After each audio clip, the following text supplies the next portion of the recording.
दोस्तों Indian polity by M Laxmikanth की series में आपका स्वागत है। लास्ट के चैप्टर में हमने फंडामेंटल राइट्स के टॉपिक को बहुत डिटेल में कवर किया।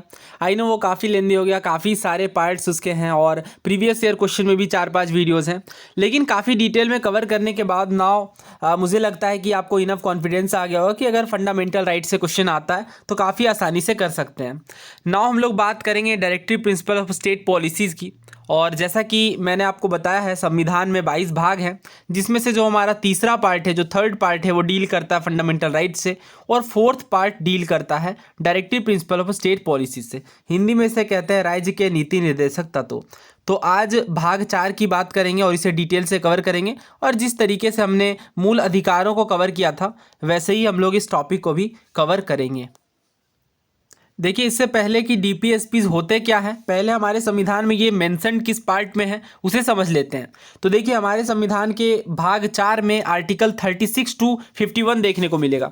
सबसे पहले देखिए, पार्ट 1 में हमने स्टेट्स एंड यूनियन टेरिटरीज को कवर किया, जो कि आर्टिकल 1 टू 4 था। इसके बाद हमने पार्ट 2 की बात की, जो कि सिटीजनशिप यानी नागरिकता से डील करता है, आर्टिकल 5 टू 11।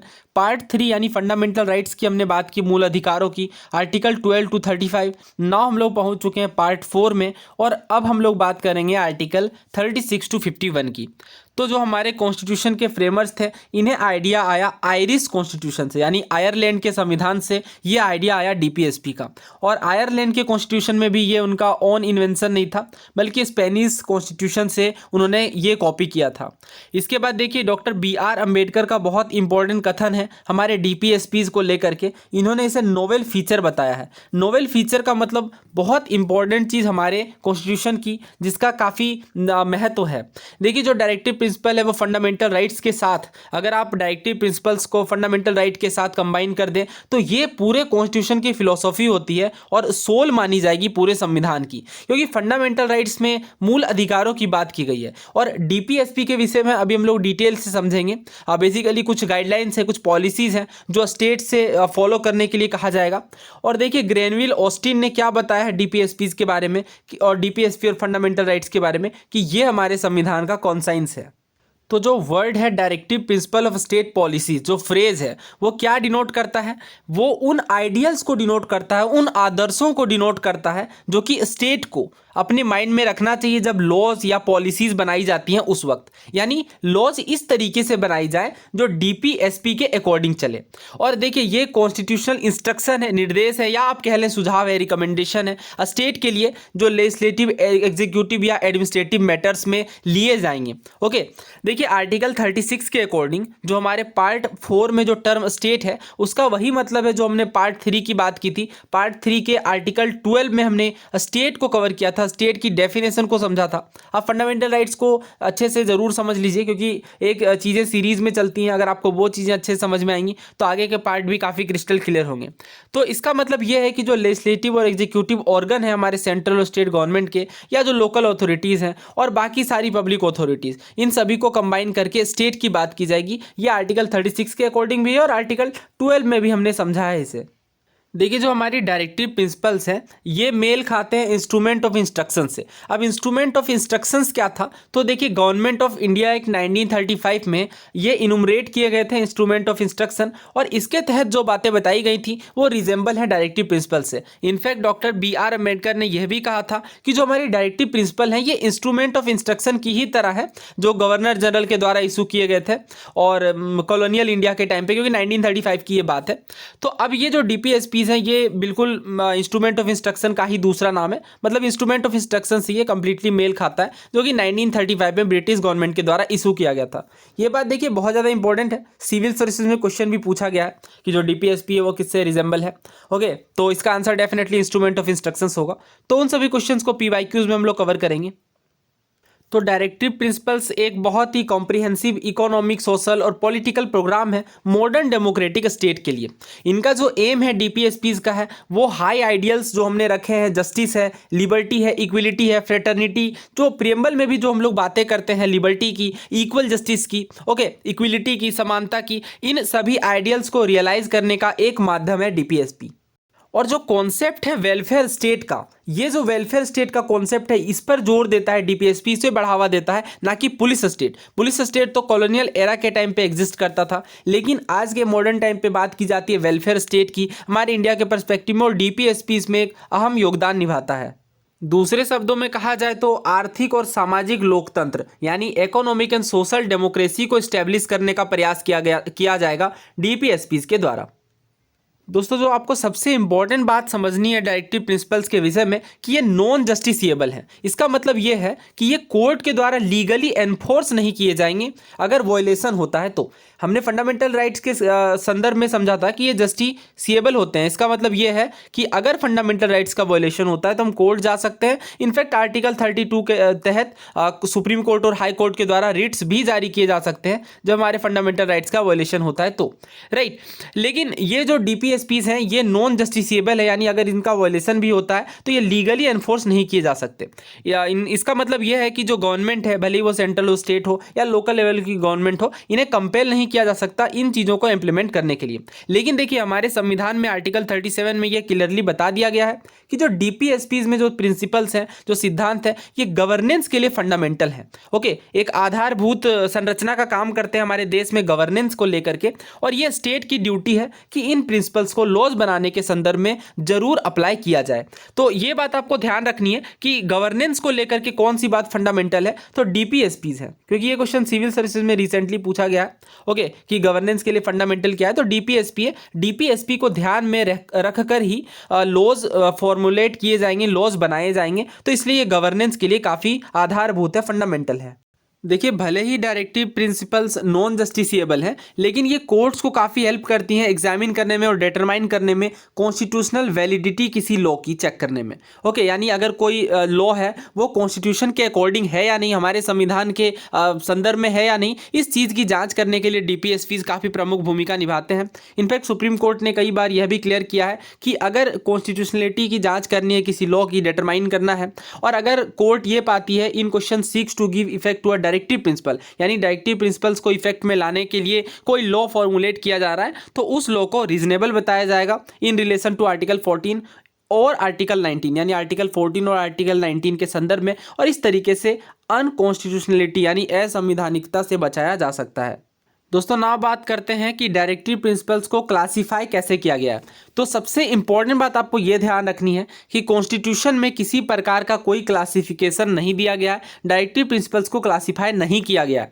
ये बात देखिए बहुत ज़्यादा इंपॉर्टेंट है, बहुत बार एग्जाम्स में पूछा भी गया और पूछा भी जाता रहेगा कि क्या कॉन्स्टिट्यूशन में क्लासिफिकेशन की गई है डीपीएसपीज की या नहीं। तो इसका आंसर है जी नहीं, बिल्कुल भी क्लासिफिकेशन नहीं की गई है, लेकिन इनके कॉन्टेंट और डायरेक्शन के बेसिस पे हम इन्हें क्लासीफाई कर सकते हैं 3 ब्रॉड कैटेगरीज में। सोशलिस्टिक, अभी देखेंगे कुछ डीपीएसपीज ऐसी हैं जो सोशलिस्टिक टेंडेंसीज में हैं, कुछ ऐसी हैं जो गांधीयन आइडियोलॉजी का समर्थन करती हैं, कुछ लिबरल इंटेलेक्चुअल टाइप की देखने को मिलेगी।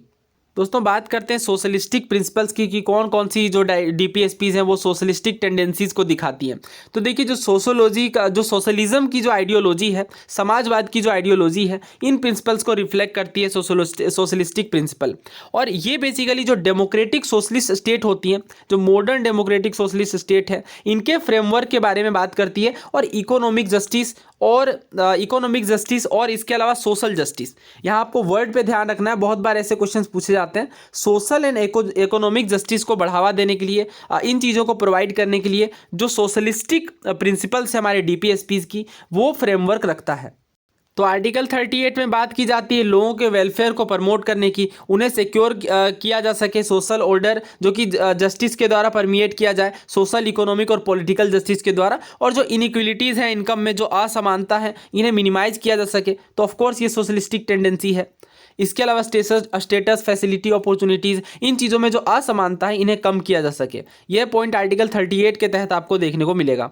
और दूसरा देखिए to secure right to adequate means of livelihood for all citizen, यानी सभी नागरिकों के लिए एडिक्वेट मीन्स यानी पर्याप्त मीन्स होनी चाहिए लाइवलीहुड की, इक्विटेबल डिस्ट्रीब्यूशन किया जाए मटेरियल रिसोर्सेज का, और कंसंट्रेशन ऑफ वेल्थ को प्रिवेंट किया जा सके, यानी वेल्थ का कोई कंसंट्रेशन ना करे, कोई एक जगह पे जमा ना करे, कंसंट्रेट ना करे, और जो मीन्स ऑफ प्रोडक्शन है, इनके भी कंसंट्रेशन को प्रिवेंट करता है आर्टिकल 39। ये आर्टिकल 39 में 6 क्लोजेज देखने को मिलेंगे, इसमें से ये दूसरा क्लोज है और ये काफ़ी इंपॉर्टेंट है। सिविल सर्विसेज में क्वेश्चन भी पूछा गया है कि जब कोई वेल्थ को कंसंट्रेट करके रखता है तो ये किस पार्ट को वॉयलेट करेगा हमारे कॉन्स्टिट्यूशन का, तो ये डीपीएसपी को वॉयलेट करेगा।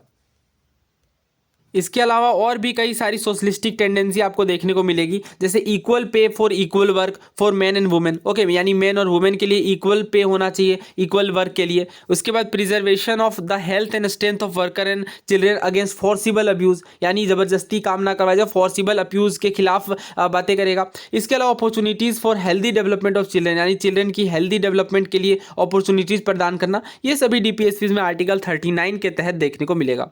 इसके अलावा और भी देखिए, प्रमोट करना equal justice, free legal aid को प्रोवाइड करना पुअर के लिए, यह आर्टिकल 39A के तहत देखने को मिलेगा। आर्टिकल 41 भी सोशलिस्टिक है, टू सिक्योर करना राइट टू वर्क, एजुकेशन को सिक्योर करना, public assistance in cases of unemployment, यानी अनएम्प्लॉयमेंट के केसेस में public assistance, old age, sickness और डिसएबलमेंट के केसेस में। इसके बाद प्रोविजन करना जस्ट और human condition of work and maternity relief की। तो देखिए ये भी आप काफ़ी इंपॉर्टेंट आर्टिकल है, आर्टिकल 42 मेंस में भी आप इसे यूज़ कर सकते हैं कि आर्टिकल 42 में मैटरनिटी रिलीफ की बात की जा रही है, वैसे प्रोविजंस की बात की जा रही है हमारे डीपीएसपी के तहत। देखिए आर्टिकल्स काफ़ी इंपॉर्टेंट होते हैं, अगर ये आपको ध्यान में रहेंगे और किसी क्वेश्चन में पर्टिकुलर कॉन्टेक्स्ट में बात की जाएगी तो वहां पे आप इन्हें जरूर यूज कर सकते हैं। आर्टिकल 43 के तहत सिक्योर करना living wage, decent standard of life and social and cultural opportunities for all workers, सभी वर्कर्स के लिए। इसके बाद स्टेप्स लेना to secure the participation of workers in the management of industries, यानी इंडस्ट्रीज़ के मैनेजमेंट के लिए वर्कर्स के पार्टिसिपेशन को सिक्योर करना, आर्टिकल 43A, यानी ये अमेंडमेंट के द्वारा जोड़ा गया है। हम लोग बात करेंगे कुछ डीपीएसपी में संशोधन करके नए प्रोविजंस भी जोड़े गए थे। आर्टिकल 47 में रेज करना न्यूट्रिशन के लेवल को और स्टैंडर्ड को, जो लोगों की लिविंग है उसे, और इम्प्रूव करना पब्लिक हेल्थ को। नाउ बात करेंगे गांधीयन प्रिंसिपल्स की। तो देखिए ये जो प्रिंसिपल्स हैं ये गांधी जी की आइडियोलॉजी पर बेस्ड है और ये रिप्रेजेंट करते हैं रिकंस्ट्रक्शन प्रोग्राम जो कि गांधी जी के द्वारा इनिशिएट किया गया हमारे नेशनल मूवमेंट के दौरान, और गांधी जी के ड्रीम्स को फुलफिल करने के लिए, उनके आइडियाज़ को फुलफिल करने के लिए इन्हें डायरेक्टिव प्रिंसिपल्स में इंक्लूड किया गया है। और ये रिक्वायर करते हैं स्टेट को कि वो ऑर्गेनाइज करें विलेज पंचायत को और एंडो करें उन्हें नेसेसरी पावर और अथॉरिटी, ताकि वो अपने फंक्शंस को सेल्फ गवर्नमेंट के यूनिट के रूप में इनेबल कर सकें। ये आर्टिकल 40, ये आपको पता भी होगा, काफ़ी इंपॉर्टेंट आर्टिकल ये है। आर्टिकल 40 में बात की जाती है विलेज पंचायत को ऑर्गेनाइज करने की, और इनफैक्ट अगर आप देखें तो डीपीएसपी में ये प्रोविज़न था, अभी भी है और हमेशा रहेगा। बट जो हमारा आर्टिकल 40 में जो पंचायत की बात की गई है, इन्हें ये हमें पता है कि पंचायती राज इंस्टीट्यूशन हमारे कॉन्स्टिट्यूशन में स्टार्टिंग से एग्जिस्ट नहीं करता है, बट जो हमारे संविधान में संशोधन करके पंचायती राज को जोड़ा गया। चलिए आप कॉमेंट करके बताइए कि पंचायती राज को किस अमेंडमेंट के द्वारा हमारे संविधान में जोड़ा गया है, और स्केड्यूल भी बताइए। बहुत इंपॉर्टेंट ये है, काफ़ी बार एग्जाम्स में पूछा गया है। और भी बहुत सारी गांधी जी की आइडियोलॉजीज़ पे बेस्ड हैं, जैसे कॉटेज इंडस्ट्रीज़ को प्रमोट करना और एन इंडिविजुअल और cooperation basis in rural areas, यानी रूरल एरियाज़ में कोऑपरेशन बेसिस या इंडिविजुअल्स को सपोर्ट करना आर्टिकल 43 के तहत। और इसके बाद देखिए वॉलंटरी फॉर्मेशन को प्रमोट करना, ऑटोनोमस फंक्शनिंग की बात की जा रही है, democratic control and professional management of cooperative societies, तो ये भी अगेन गांधीयन फिलोसफी में से कैटेगराइज कर सकते हैं आर्टिकल 43B के तहत। प्रमोट करना एजुकेशनल और इकोनॉमिक इंटरेस्ट को एससीज एसटीज़ के और बाकी वीकर सेक्शन के सोसाइटी में, और प्रोटेक्ट करना उन्हें सोशल इनजस्टिस से और एक्सप्लॉयटेशन से, यह आर्टिकल 46 के तहत। प्रोहिबिट करना consumption of intoxicating drinks and drugs which are injurious to health, तो हेल्थ के लिए जो इंजीरियस हैं इंटॉक्सिकेटिंग ड्रिंक्स और ड्रग्स, इन चीज़ों के कंजम्पशन को प्रोहिबिट करना, ये भी काफ़ी इंपॉर्टेंट आर्टिकल है गांधी जी की आइडियोलॉजी पे बेस्ड। आर्टिकल 47। 48 में देखिए प्रोहिबिट करना slaughter of cows calves and other milch draught cattle और उनके ब्रीड्स को इम्प्रूव करना, आर्टिकल 48 में। नाउ बात करते हैं लिबरल इंटेलेक्चुअल प्रिंसिपल्स को। तो बेसिकली ये लिबरलिज्म की आइडियोलॉजी को दिखाएंगे। तो सिक्योर करना सभी सिटीजन्स के लिए यूनिफॉर्म सिविल कोड कंट्री में, आर्टिकल 44। तो ये भी काफ़ी इंपॉर्टेंट आर्टिकल है। प्रोवाइड करना ईयरली चाइल्डहुड केयर और एजुकेशन सभी चिल्ड्रन को जब तक कि उन्हें 6 ईयर वो कंप्लीट ना करें, ये आर्टिकल 45 के तहत डीपीएसपी देखने को मिलेगी। ऑर्गेनाइज करना एग्रीकल्चर और एनिमल हस्बेंड्री को मॉडर्न साइंटिफिक लाइन्स के बेसिस पे, आर्टिकल 48 के तहत। प्रोटेक्ट करना और इंप्रूव करना एनवायरनमेंट को और सेफगार्ड करना फॉरेस्ट और वाइल्ड लाइफ को, आर्टिकल 48A के तहत। प्रोटेक्ट करना मोन्यूमेंट्स को और प्लेसेस और and object of artistic and historic interest which are declare to be national importance. तो जो राष्ट्रीय महत्व के मोन्यूमेंट्स हैं, प्लेसेस हैं, या आर्टिस्टिक या फिर हिस्ट्रिक इंटरेस्ट की जो जगह हैं उन्हें प्रोटेक्ट करना, ये आर्टिकल 49 के तहत। तो बहुत बार हमने देखा कि फंडामेंटल राइट्स में इस ऑप्शन को डाल दिया जाता है, तो ये डीपीएसपी है ना कि फंडामेंटल राइट। सेपरेट करना जुडिशरी को एग्जीक्यूटिव से पब्लिक सर्विसेज में, ये क्वेश्चन भी सिविल सर्विसेज में पूछा गया है, आर्टिकल 50 के तहत देखने को मिलेगा कि जब स्टेट के पब्लिक सर्विसेज की बात आएगी तो जुडिशरी और एग्जीक्यूटिव के सेपरेशन की बात की जा रही है। प्रमोट करना इंटरनेशनल पीस और सिक्योरिटी को, ताकि जस्ट और ऑनरेबल रिलेशन देशों के बीच बनाया जा सके। फोस्टर करना रिस्पेक्ट को इंटरनेशनल लॉज के मामले में, और जो ट्रीटीज ऑब्लिगेशन है या फिर जो सेटलमेंट्स है इंटरनेशनल डिस्प्यूट्स के, उन सभी मुद्दों को आर्बिट्रेशन के द्वारा, आर्टिकल 51 में यह बात देखने को मिलेगी। इंटरनेशनल पीस को प्रमोट करने की बात करता है। ओके, अंतर्राष्ट्रीय शांति को बढ़ावा देने की बात करता है आर्टिकल 51। काफ़ी इंपॉर्टेंट आर्टिकल ये है।